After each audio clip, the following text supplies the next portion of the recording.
Kola, what's going on? Hey, not much, bro. How you feeling? I'm good, man. Yeah, it took a second for me to get in it, but I see I'm that. good. It's all good. At least we're able to get in now so we can jump right into it. I know you got work to do. You city officials are really busy these days, man. Yeah, there's a lot going on in Houston and across the country. I know. Wow. So that sparked a whole lot of things going on. Before we get started, let me get a feel of who Ray Shackelford is. Can you tell us a little bit about yourself? I know I got a whole lot that I can talk about here, but I will just let you do us the honor. No, absolutely. Good afternoon. I think about what time it is. Good afternoon, everyone. My name is Ray Shackelford. I am the president of the National Urban League Young Professionals. I am a local community consultant.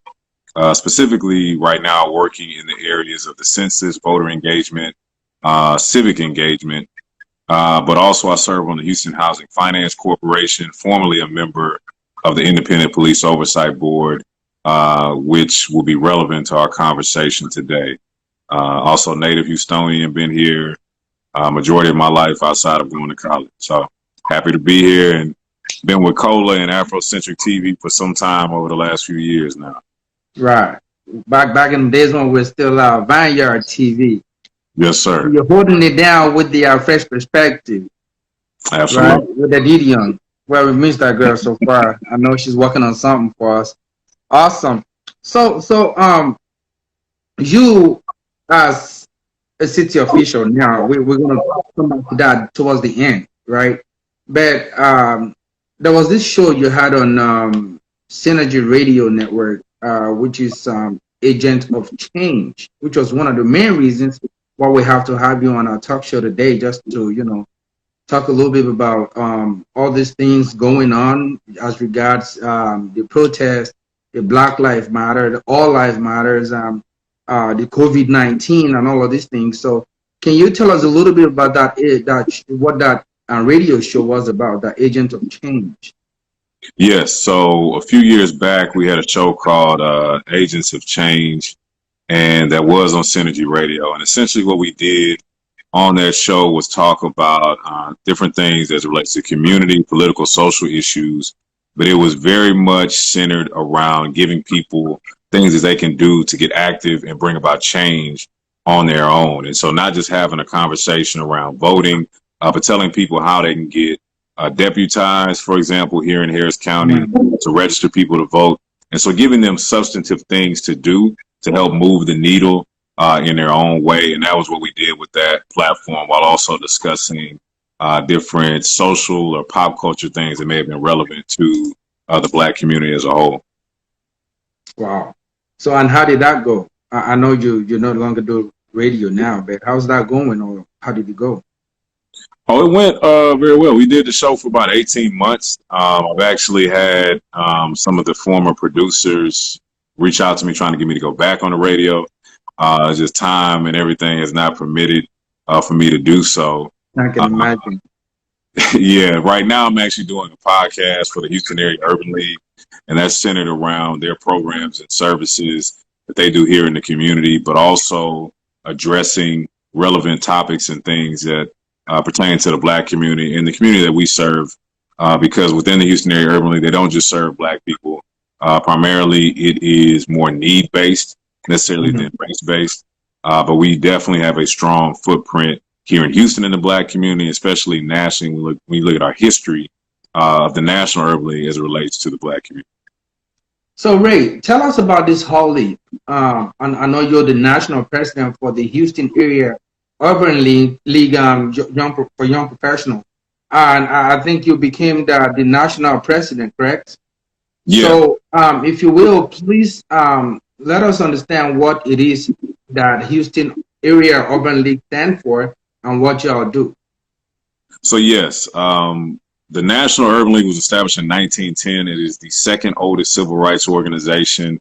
We actually turned 110 years old this year. And that was formed around, 110 years this September for the National Urban League. And the oldest civil rights organization is the NAACP. They were established in 1909. But we were formed around housing, jobs, and education, specifically for Black people. If you think about the 1900s, and so now you fast forward to 1968. In June of 1968, the Urban League here in Houston was formed. And so they focus on housing, jobs, education, workforce development, workforce training, health, and also civic engagement. And so a lot of the programs and services they provide to the community are either sponsored or they are at a very minimal cost to the community. So, for example, one of the programs is first-time home buyers, where they teach people how you transition from renting to actually owning a home, and helping them qualify for down payment assistance through the city of Houston once they complete that program. And there's a cost of $25 that just covers the credit check that they have to do as it relates to that, and the tools and resources that you get for class. But that's probably the only program I can think of where there actually is a cost. They also have a small business program where they teach people how to go from beginning to end in terms of starting your business. And at the end, you actually get to pitch it to potential investors. That's actually probably one of the more successful elements of the Houston Area Urban League Small Business Program, is teaching people how to pitch. We've had a lot of people come out of that program win a lot of money. One of the actually, it might be the only Black-owned hostel, Wander Stay, actually over here in the Third Ward community, owned by Deidre Mathis. She came through that program. So it's one of our more successful ones. We also do Read and Rise, different literacy programs within the community. And then you have the two volunteer auxiliaries in the young professionals, 21 to 40. That's the one I used to be the president of here in Houston and now serve as the national president. And then you have the Guild, which is basically 40 and up. And the young professionals are there to support the Houston Area Urban League through volunteerism, advocacy, and fundraising. So how come we don't have a lot of Africans? Because I mean, if not through you, the last time we were at the studio, I know we talked about this. How come we don't have a lot of Africans participate in something like this? So we do have some, and one of them is actually a Didion Obo. Shout out to Didion. She's probably I know some there, but I just want to know why it's not a whole lot of us in there. So yeah, I think, and part of why I ended up doing the show Fresh Perspective with Diddy, and what we were focused on was bridging the gap between the American Black community and the African Black community. That is definitely something that has been a huge issue. There's a lot of misconceptions on both sides, I found, in terms of how American Black people view the African community and vice versa. And so I think that has contributed to some of it. We've had some success in small doses, so to speak, on partnering on certain things. So, for example, this past year for National Voter Registration Day, we did a joint voter registration effort over at Prospect Park off of Fountain View, and that was with the organization AfroPac. And so, with Steve, I know, yes, and so we've had success, but I'll even acknowledge that our brothers and sisters from the island community, from the Caribbean, we have to do a better job of connecting with them as a whole as well. And even when you look at the Afro-Latino community, because Black is a very broad spectrum. It is broad, You know, I think I've learned a lot more about that as I've gotten older. And we try to do more and more to educate the community and come together, because, you know, Black is not a monolith. We all have different backgrounds, socioeconomic statuses and experiences. And that's part of, you know, what is beautiful about being Black. So Ray, and I'm glad you brought that up, right? Because a lot of times we don't see ourselves as one. You know what I mean? There's so many things going on right now, especially this Black Lives Matter. Bruh, I can't even tell you. It's a whole lot of things going on, right? But then, does it mean that because I'm from an African descent and I moved to the United States over, like, within the last 20 years I've been here, does it mean I'm different from the typical African American? It doesn't. But I think as people and as Black people, we come into situations with, these preconceived notions about who people are and what our interactions with them will look like without actually taking the time to get to know them. And so, you know, I'll even acknowledge in my past, there have been times where I've come into contact with people from the African community. I might have thought one thing, and then when I started actually talking to them, none of that actually applied. And I'm sure they could say the same thing about me. They probably thought one thing about me based on, you know, media or whatever. And then they're like, okay, that's not true at all. And so I think we have to get out of the mindset that just because we've seen something on the news or read about it, that applies to everyone that falls in that space. And as part of why we're having so much racial tension right now is because for far too long, there has been a sentiment that because you are black, you are bad, and you have to prove that you are good versus operating from the space that all people are good until they prove that they are bad. Yeah, so there's this notion we have coming into the States, right? Like I told you earlier when we had a conversation and a private conversation, it was when I got here, I already knew how to drive. I was already wearing designer clothes and whatever. So when I got to work and this old boy and lady do an appointment, they were like, you an African booty scratcher, you are fresh off the boat. Do you guys still wear loin clothes? Do you? I'm like, yo, first off, look at the way I'm dressed. You know, everyone dressed the way I'm dressed. You know, you're supposed to be the American, but I'm wearing more expensive, more designer, and I'm more exposed than you are. You know, that's creating differences right there. And it took a lady to tell me that, you know, they're going to do anything and everything to try to get under your skin. If you buy into it, then you're going to feed off of that negativity. And then you're going to keep living that way. Then you're going to keep believing that African Americans are even not the same as you are. However, if you believe that these are probably guys that are not as exposed as you are, you can study about them. When you get to feel of who they truly are, you realize that you guys are one of the same. And, right. You know, which brings me to where I asked you earlier, why aren't African Americans, why aren't a lot of African Americans participating in what the Houston Area Urban League is doing in the community? Because we're talking about housing, you're talking about jobs, you're talking about education. Those are the things we're about also, you know? So I want to know why we can't all coexist, you know, so we can all live together. And I'm still going to come back to where we believe it's, you know, whites against blacks or blacks against blacks or whatever. Because I'll tell you this much.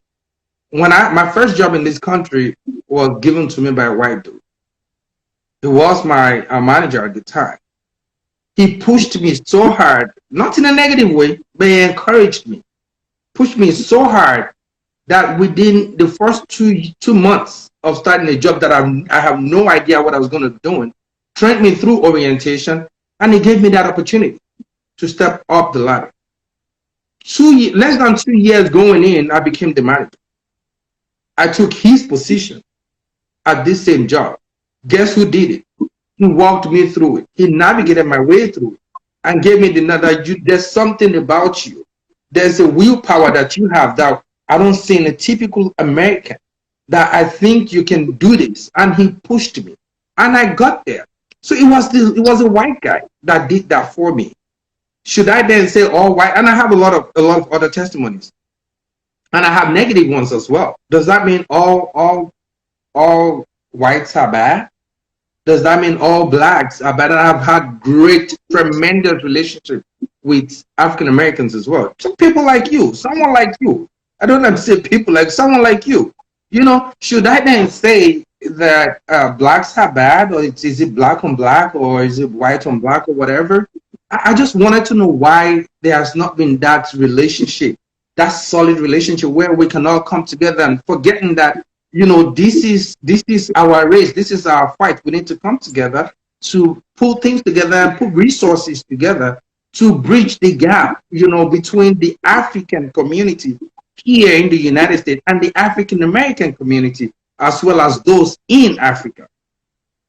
No, and I think the the shortest answer is people are complicated, and our history in this country is very complicated. And so when you look at, going back from, being taken from Africa to our ancestors being brought over here, to slavery, to Reconstruction, to Jim Crow, to the Civil Rights era, to now, 2020, there are layers and layers and layers of trauma, systemic racism and oppression that our community has been subjected to. And, honestly, there have been things that have been done to intentionally tear our communities apart. And so now we have to acknowledge it, be aware of it, and start to be intentional about coming back together. Intentional about it, yes. And so it's incumbent upon us, because nobody's going to do it for us. And we're going to get more into elections and the census. You can't depend on any one person or elected official. I believe it's called the savior complex, to come in and solve all of our problems. It's going to take me. It's going to take you. Everybody that's on this live, everybody that's not on this live, to actually come together and start to do our own part to move us to a better place. And then ultimately we get where we need to be, because, even when you were talking about why don't we have more African involvement with Hall YP, there's more just Black people in general that should be involved with the Urban League based on everything that we do. And part of it is education. We have to do more of this, talking to people about the organization, what it does, why it's important, but also making sure that in that we make sure our messaging and communication resonates with those people. Because you can educate me on something, but if you don't connect it and make it relative to me, it's not going to click. And so it makes me think about when I used to teach math. That was my first real job out of college. I taught 6th, 7th, 8th grade math. And what I would do is I would relate it to like LeBron James, for example, because that would get the boys in my class to pay attention. They would listen. They may not want to hear about multiplication, but if you start bringing up LeBron's stats and, forecast that over the course of a season or a year, now they want to pay attention. And so even when we're doing community work, I have found that applies as well, just to people in general. We have to do a better job of educating people, making sure these things are there, but also why it's important and why it matters to them personally. All right. So, and I think one of the other things that we need to do is also to teach our history. Can you hear me? Yes, that is very, very critical. And that is very, very critical. Like you said, it is important for us to teach our history. If you forget your background, you may not understand how you got where you got. Some things that happen, some people have made sacrifices before you can even get to where you're at. You can actually vote. You can actually drive any car you want. You just have to push harder, right? But like you said earlier, there are systems in place to crush perhaps our people, and for whatever reason, but we have to ride above these times. We have to be able to do that within and for ourselves. So and that brings me to my next question is how do we bridge this gap between Africans in diaspora? Let's start with the Houston area. I know you're the national president. Let's start with the Houston area. How can we bridge that gap between Africans and African Americans and liberate ourselves, and also bring in our open-minded Caucasian friends? It's kind of echoing here, though. Is it echoing where you are? I don't hear any feedback on my end, no. Okay, no worries. Then let's keep going. I thought you were about to pull a Teddy Riley, the whole versus battle, the technology issue. Like, no, I know. I'm gonna do that. I'm good over here. I think that this is part of it, having these conversations. And even one of our viewers said, being intentional, and we talked about that earlier. Right. We have to actually work to put together initiatives, activations, where we work together with the African American community, the African community, the Caribbean community, the Afro Latino community. We have to be intentional about identifying ways for us to come together. And one of those things that we've been working on is the census. And some of the things we honestly had planned to do got derailed because of everything going on with the coronavirus, with COVID-19, because we can't physically interact. But now we're in a space to where we've adjusted and we're operating virtually.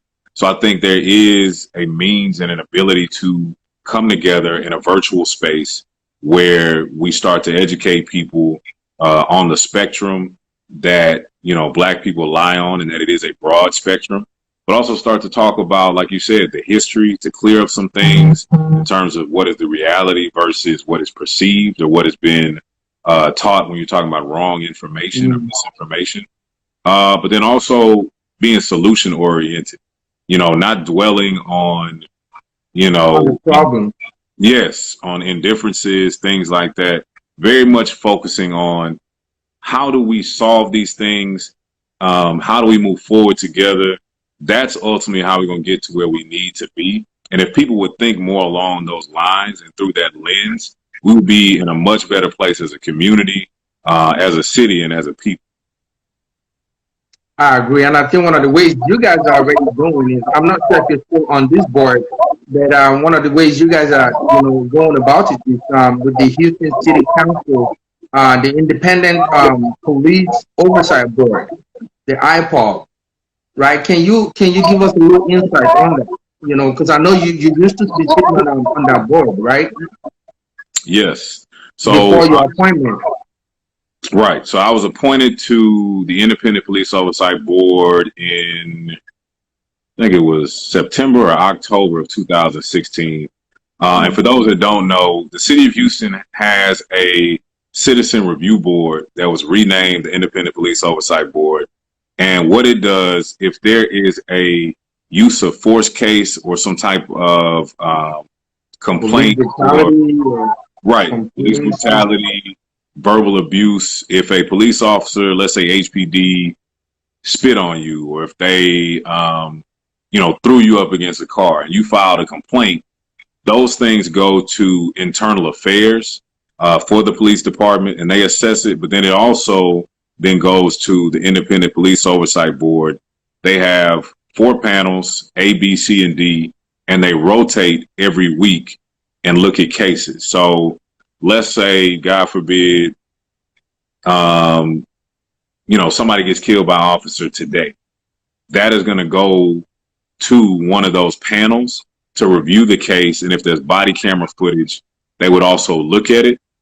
And they would then make a recommendation to the larger body, which includes all of the panel chairs from A, B, C, and D.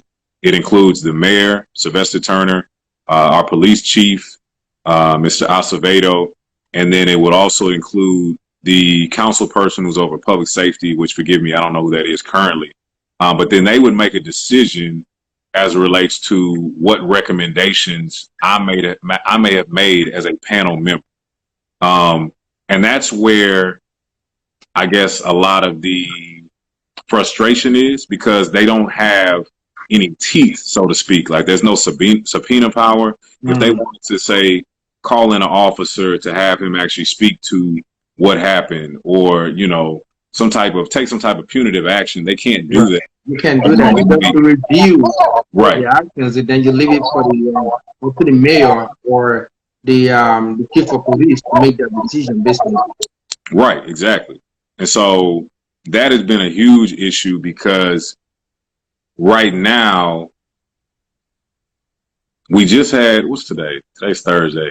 Yeah, I'm sorry, the days get mixed up. We just had the huge march yesterday with George Floyd and his family. That was led by Trader Truth, Bun B.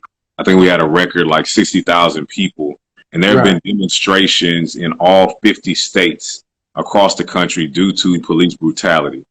And with that, you've had a lot of wrongful arrests. People were arrested just yesterday. Some of them for doing absolutely nothing wrong.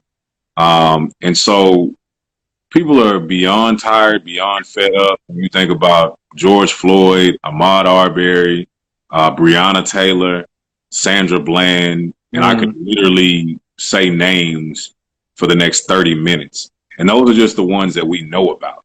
Of course. Because the other thing I've seen is people who have been abused or had bad experiences with police officers are now starting to speak out. So I have friends of my own that I didn't even know these situations happened to, and they've been posting them on social media talking about it. And it could have been years down the road. So it's been kind of therapeutic in that sense, because now people feel that they can start to talk about those things.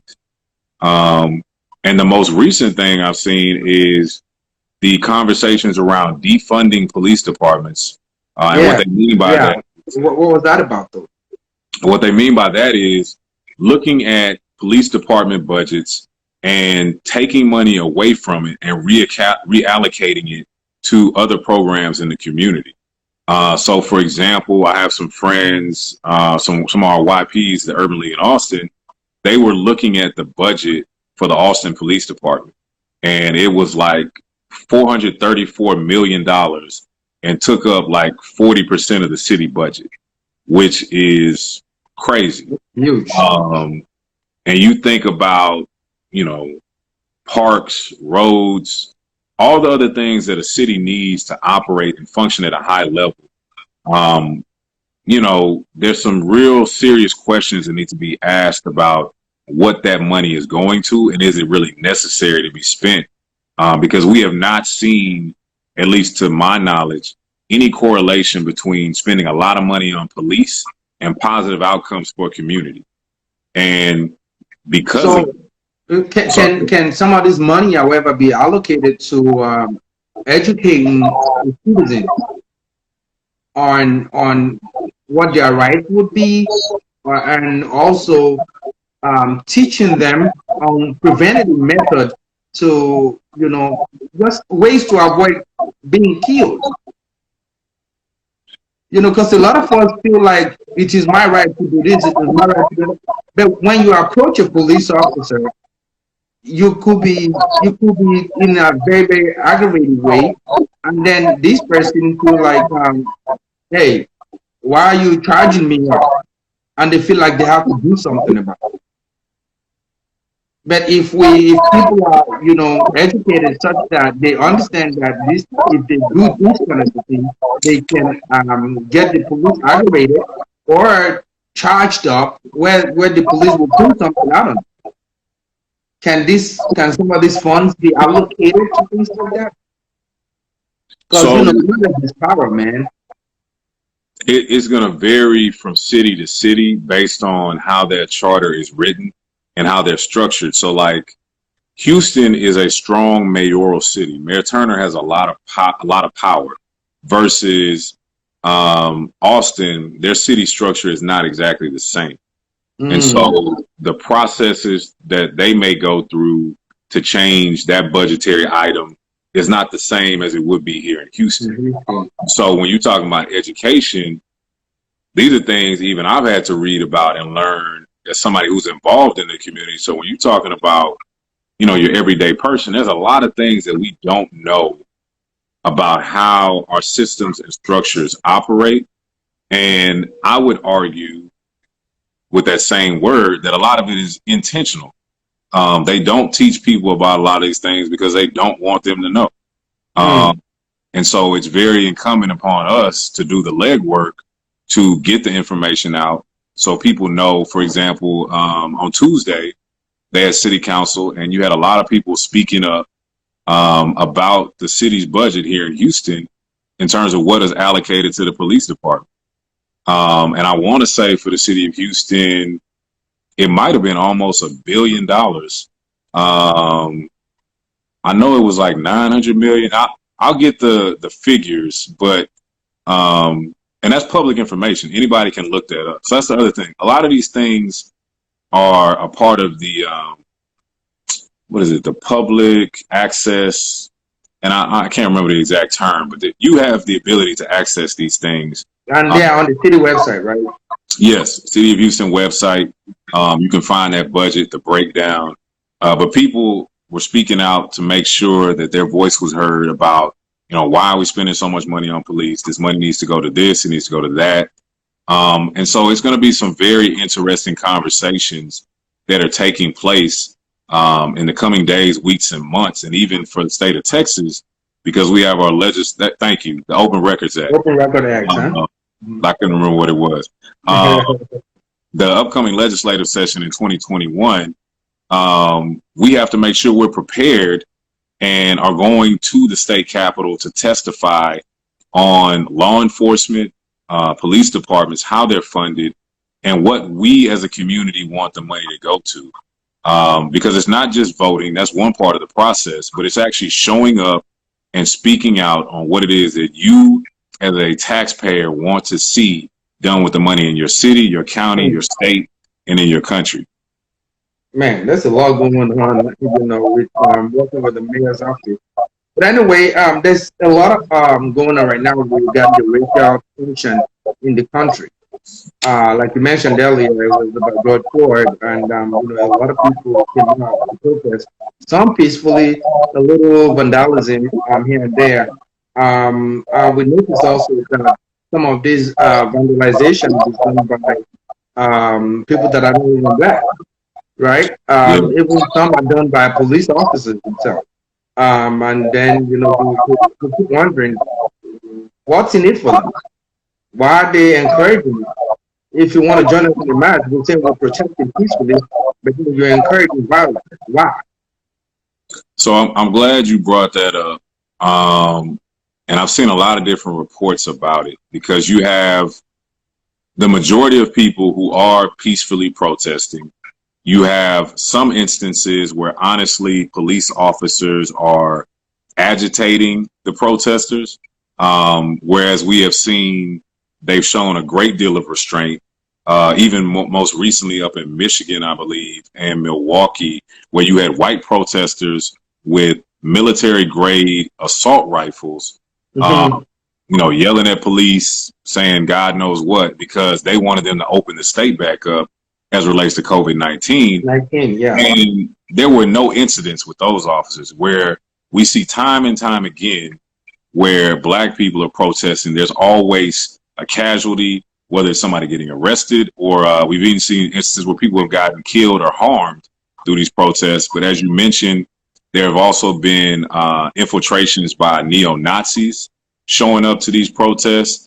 And I saw that dude go like this, and I'm like, what the, Right. So they're trying to incite violence. You have, and maybe somebody in the chat knows, there's a group, I can never remember the name of them, but they've been going around, and they're basically like anarchists, where they just want to see everything fall. And so they're going around trying to create havoc. And we've even seen one of our YPs spotted in Dallas. Somebody dropped off a stack of bricks. I saw that. Yeah, so my communications chair nationally, Ruben, he was the one who actually recorded it. He's done some interviews with the news since then. So they are actually trying to set people up by dropping off these bricks. Yes, the Boogaloos. Yeah, thank you, Shags. Thank you. And so, yeah, you have to be vigilant about those things, because they're just trying to distract from the message. And we don't encourage people to be violent. It has happened in Atlanta as well. We definitely want people to peacefully protest, but I would also bring up the point, and we saw it in the comments from Drew Brees, very ignorant comments on yesterday, that Colin Kaepernick protested peacefully this exact thing. He took a knee. He didn't touch anybody. He didn't do anything. He just took a knee. Just took a knee. And people were outraged, talking about the flag, America, but nobody was paying attention to why he was doing it. The message and the fact that it was about what happened to George Floyd. And here we are almost 4 or 5 years later, and the exact same thing is still going on. So I'm not really focused on how people are protesting, even though, again, we advocate for peaceful protest. Right. Let's focus on why we got here and how do we get it fixed. Because if they weren't killing black people, I assure you, people would not be in the streets at this same level. It's very simple.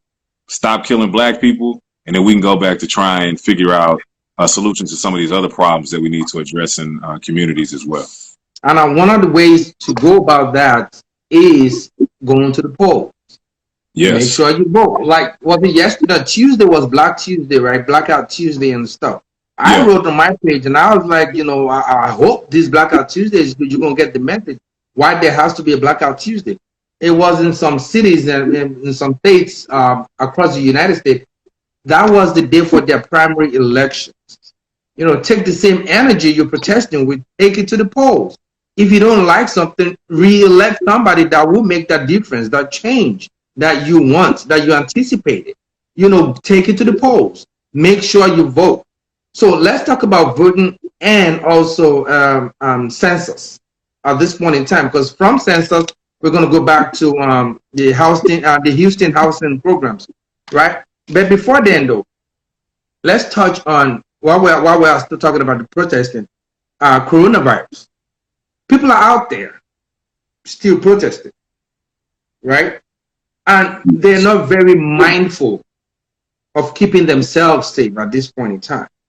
But we just read, you know, we saw in the news earlier today that there was a surge in the number of, you know, people that are infected with the virus because the church went open, the bars are becoming open, and restaurants and stuff like that. So there's a surge. Is this the second wave? And now people are out there protesting? I mean, I understand it has to be peacefully done. You know, we have to make our voices heard and whatever. However, are there ways or other ways that we can go about doing this and be safe at the same time? I think that there is a way to do it safely. I want to acknowledge that actually one of my classmates from college, he was able to get a donation of 20,000 masks. And so he was actually distributing those on yesterday before the protest and during the protest to make sure that people were safe, at least the people that were still adhering to those guidelines. There's been a lot of, I'll say, fractured communication from various levels of government as it relates to what is the best course of action. And part of it stems from, honestly, people just don't know. This is something we've never dealt with before. In terms of a pandemic like this. I mean, we've had, you know, smaller outbreaks like with Ebola, H1N1, which actually, I believe the coronavirus, that's a coronavirus as well. So it's in that same family, just a different type. But, you know, it remains to be seen what's going to be the impact from that as it relates to everybody protesting, because you had 60,000 people out there. And that's just one instance. But like you said, bars have been reopening, gyms, restaurants, and I've seen people out and they're not wearing masks. Whenever I'm in my car, I keep keep mask in my car. So I'm sure that if I get out and I'm, you know, going to the store or whatever, I have my mask on. I went to the store yesterday. I trimmed down my beard because of these masks, just so you can see it right, man. For real.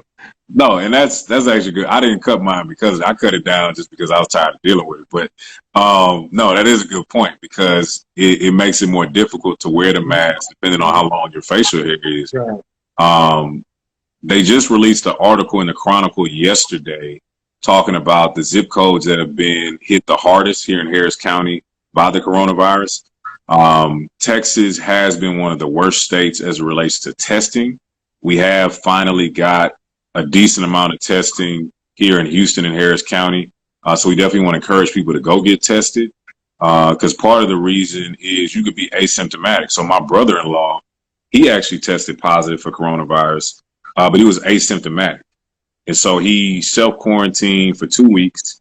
He got retested and then he was negative. And so he was able to be around the family again. But I feel like there's a lot of people that are probably asymptomatic, but they just don't know. But the danger in that is you could give it to somebody who has a Infect others. Yeah. Yeah. Because your autoimmune. immune system may fight yours faster and quicker. And then when you give it to somebody, theirs may not. They may have an underlying health effect, and it springs like that. Exactly. And I think for the city of Houston, I read all of the deaths that we've had so far, with the exception of maybe like 7. Those individuals did have some type of underlying condition.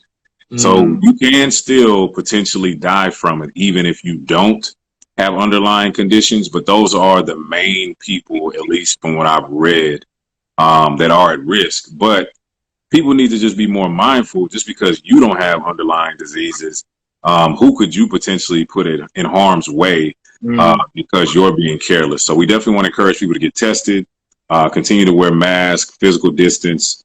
But also, live your life. Being outside, I think, is probably that may be one of the good things, that the protest was outside. And so you're at less of a risk when you are outside versus in indoors, traditionally, right? Poorly ventilated areas, things like that. So yeah, prayerfully, we'll see, but it'll probably take about 2 weeks for us to see what was the outcome of everybody being so close together at that protest.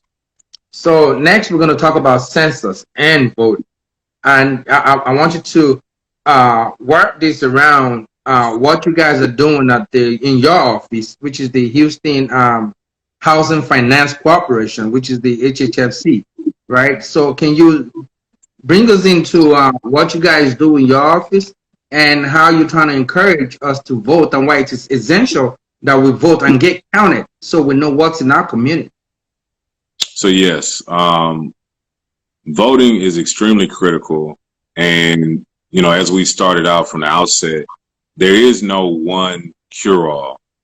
So just because you vote, everything in your life is not going to be okay. So I don't want to paint it like that is the case, but it is a very critical element when you're talking about how you are impacted in your day-to-day life. And so, for example, we're talking about police brutality. For those who are watching, who do you think appoints the police chief here in Houston? It's the mayor. So Mayor Turner has the power to choose who is over the police department. And in the most recent election, you had, I want to say, about 10% of the population participate in the election. So you allowed only 10% in that election, and it's give or take, it might be 12%, but it's close to 10% of the city of Houston voted in the election and gave him the power to now make a decision about who is over the police department. Wow. That's just one example. Even the city's rental assistance program, in light of the pandemic, they had a $15 million rental assistance program. City council. Yeah, I believe I shared it too, for people that needed assistance with their rental property and stuff.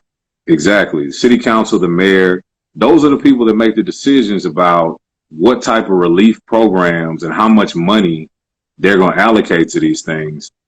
So, when you don't vote, those are just 2 examples of how that can potentially impact you. A lot of us have been affected, everybody's been affected, it's been different, but by COVID-19, and it's just kind of brought more to light why it's important to vote. And even when you look at the federal level, we do have a presidential election coming up. And in November. Right, in November. And the Urban League is a nonpartisan organization, which means we do not, take sides with any political party. We are very much issue-based in terms of the community. But when you look at, President Trump, who would say that he's handled this pandemic well? He has dropped the ball multiple times. A lot of times. Cost us tens of thousands of lives because of how he has mismanaged this situation. And so even though local politics are more important, I think this highlights just why at the federal level, they're equally. Federal level, yeah. And then to the census, that is the most inclusive process that I know of, because whether you are an immigrant, whether you are a citizen, whether or not you are black, you're white, your age, your ethnicity, socioeconomic status. Every person in this country has to be counted. That's mandated in the Constitution once every 10 years. And it's important because, one, part of the money comes out of your tax money. So again, as taxpayers, when you don't vote, when you don't complete the census, you're allowing people to take your money and do what they want with it because you're not voting and exercising your voice. But the census money, part of it comes from that, and it goes to roads, it goes to infrastructure, it goes to hospitals, school lunch programs, SNAP, TANF, all these federally funded programs, but also it impacts our political representation. Wait, I don't know what you did to that volume, man. It changed. Your voice changed. Can you hear me now? I can hear you still. It just went from like from bass to treble. Oh, Much better now.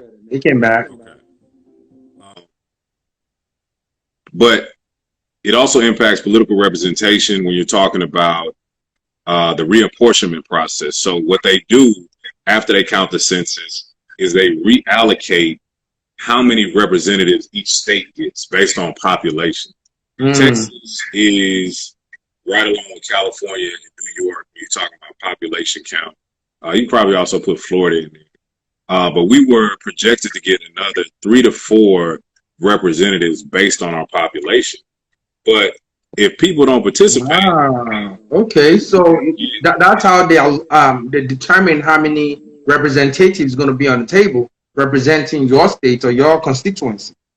Right, because they don't add additional seats; they just reallocate them based on population. So if we don't participate, we don't get our fair share, and so when they are in Congress making decisions, our voice is not being adequately reflected because we don't have the amount of representation. Right. Makes sense. So it's all connected. And I know it's a lot for people to process, but those are just two things at a very foundational level that you can do when you talk about the census and voting to start to do your civic duty and start to educate yourself on how you can engage. And I guess the last thing I didn't touch on was the Houston Housing Finance Corporation. Yes, please, before I let you go. It is a body that works in conjunction with the city to provide gap financing for community development projects, typically multifamily. So let's say a developer wants to do a project over in Denver Harbor, and they get approval from the city council person that's responsible for their neighborhood. They talk to the civic clubs. They go through the city's process. They get the tax credits approved, etc. But they still need $2 million to fund the program. That's where they would come to the Houston Housing Finance Corporation. And as long as they check off everything that's on that list, we would then help provide the needed financing, either through bond inducement or through our own money that we have. We have a budget of a little over $30 million. So this financing, is it a loan or something you have to pay back with interest, or it's a grant? So no, it is not a grant. We do not give money away. It's a low interest loan, but it gives you the ability to complete those projects and get the money that's needed.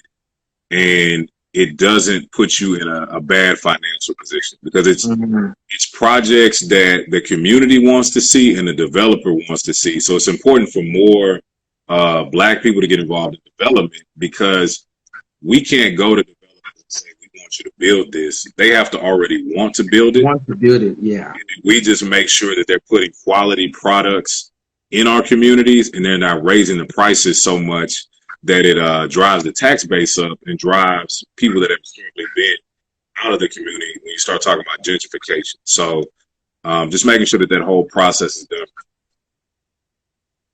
Fantastic. Well, Ray, I just want to personally thank you for your time and for what you're doing for the city of Houston. You know, tell us what your position is right there at the Houston Housing Finance Corporation. I know the mayor just elected you. Maybe a lot of people don't know that. You know, just give us that overview before I let you go. So yes, I was appointed towards the end of January. I'm the position 6 on the board of directors for the Housing Finance Corporation. And I was appointed, at least in part, because he wanted to make sure that we had more representation, not only from the Black community, but from young people. And so because I am younger, I'll be 34 at the end of this month. But that was one of the reasons he appointed me to that role. And then I was confirmed by City Council by unanimous vote. Well, congratulations on your appointment. And how's that little girl? Yes. Yeah, because I know you say anytime you say something, you say there's no important role in your life or no important hat in your life than being a proud father. No, how old is she now? And Jordan, she's right? been doing pretty well, even with everything going on with the pandemic. She has been reading. She loves to read. For her, she's very much more extroverted than I am. So not being able to interact with people is bothering her. But she's handling it much better. The girl is good. I appreciate you for asking. Sure, no problem. Well, thanks a lot. Thank you so much. Thanks to the city of Houston. I know y'all got a whole lot to do, and you guys are still handling a whole lot right now. Regards to the mayor, to everybody in the city council, and guys, that's it with Ray Shackelford today. You need to come back to Afrocentric to listen to this. Thanks a whole lot, guys. Thanks for watching. Thanks for listening in. Thanks to Ray for joining us, and we appreciate you. We are still Afrocentric Television Channel 15.8. We're social distancing. That's why we're not in the studio today, right? Please don't forget to subscribe to our YouTube channel. Of course, it's Afrocentric with a K, Afrocentric Television. And Instagram, you're following us already. If you can watch this, if you're not doing it, follow us, man. And don't forget, tune in to Believe Their Hype. That's from Guala. Guala is doing his thing, man, bringing people from, there's this thing about perspective. You see an African American just because he has goat teeth and have tattoos and whatever, and you're already, thinking this is a criminal or whatever. And this is a guy out there trying to help businesses grow. It's funny how this life is, man, how we perceive ourselves. We need to reorientate ourselves. We need to educate ourselves and change our mindset. You know what I mean? So people, we need to be a lot more tolerant, of one another. And by saying that, I want to wrap this whole thing up so we can have a good day and enjoy the rest of our day while we go prepare for the giveaway on Saturday. All right, Ray, well, you take it easy, and my love to Jordan. All right, man. I appreciate it. Much love to you and the fam and the whole Afrocentric TV family. Oh, bud. I'll let him know. Thanks a lot.